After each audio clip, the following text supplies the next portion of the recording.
right, precious metal fans, I know some of you might be hurting here again, but gold has broken below 1800, a major support level, and silver also rejected a major support level on the weekly chart. Something we actually warned about back in early June or early May, actually. We'll take a look on the charts, but it's taken a few weeks for that silver move to develop. And I want to talk about how low can gold and silver go. And first of all, you know, the idea of metals falling, this everything sell off again, recession signs, there's fear as well. The dollar, if I can show you that chart of the dollar, major breakout actually above 105.50 in recent days. You're seeing dollar strength not just impact commodities, right, which tend to be priced in US dollars, but you're seeing the euro also being hit, seeing lows that it hasn't seen for 20 years. The Japanese yen, you know, we've talked about that as well.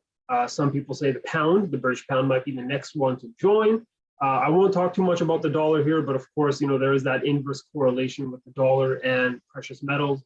I do recommend you to check out Brent Johnson's dollar milkshake theory, however, because that might be playing out here as money runs into the dollar for safety being that reserve currency. Taking a look at gold, we talked about gold really not doing much for the month of mid-May to present day, where we were just ranging between 1800 here to the bottom and 1870 to the upside. We had some hopes of a breakout, no follow through. Instead, we rejected hard on June 13th. There was some hope that the range was going to hold here on July 1st on Canada Day, but gold didn't give us a Canada Day surprise or a Canada Day gift. Instead, we sold off hard on the open on Tuesday. US markets, of course, closed on Monday, July 4th. And that close took us below 1800, major support that actually has been held way back since around January of this year. So since the beginning of this year, 2022, really, but we sold off hard. Now, what comes next? That's the big question here. A lot of people are looking at these support levels here at 1760 because there seems to be nice support around here. What I'm going to say here is, as long as gold remains below 1800, there is still more room to the downside. So for me to nullify what I'm about to say here, we need to close back above 1800.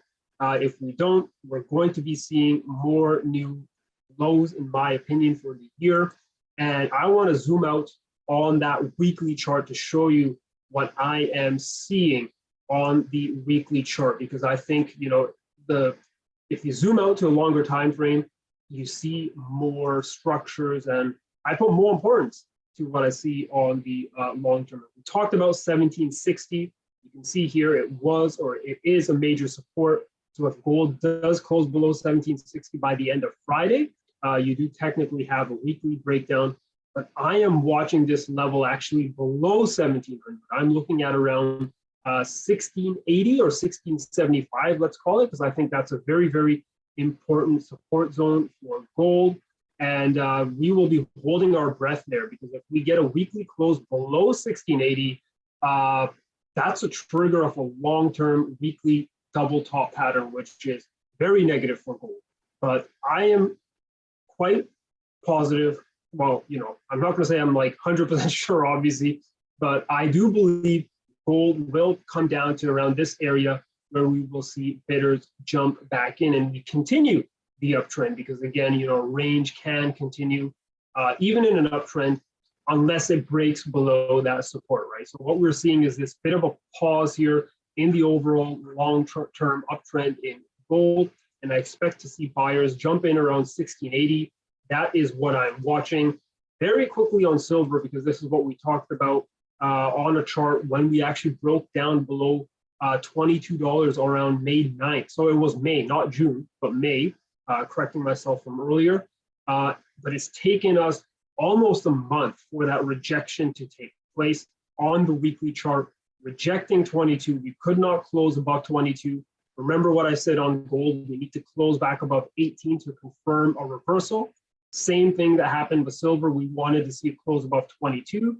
We did not get that, and instead we are selling off and I'm still watching this $18 zone. So I think there's still some more room for silver to go, still some more room for gold to go.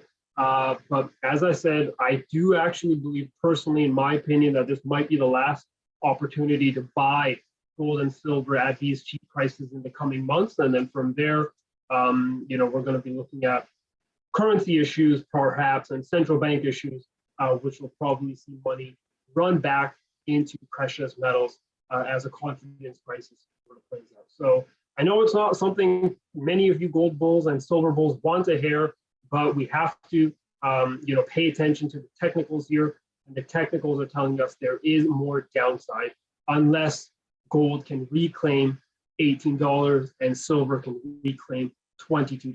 So let me know in the comments below if you guys are still bullish here on gold and silver. Are you guys going to be using this opportunity to be stacking more at cheap prices, or have you completely given up on the metals in general?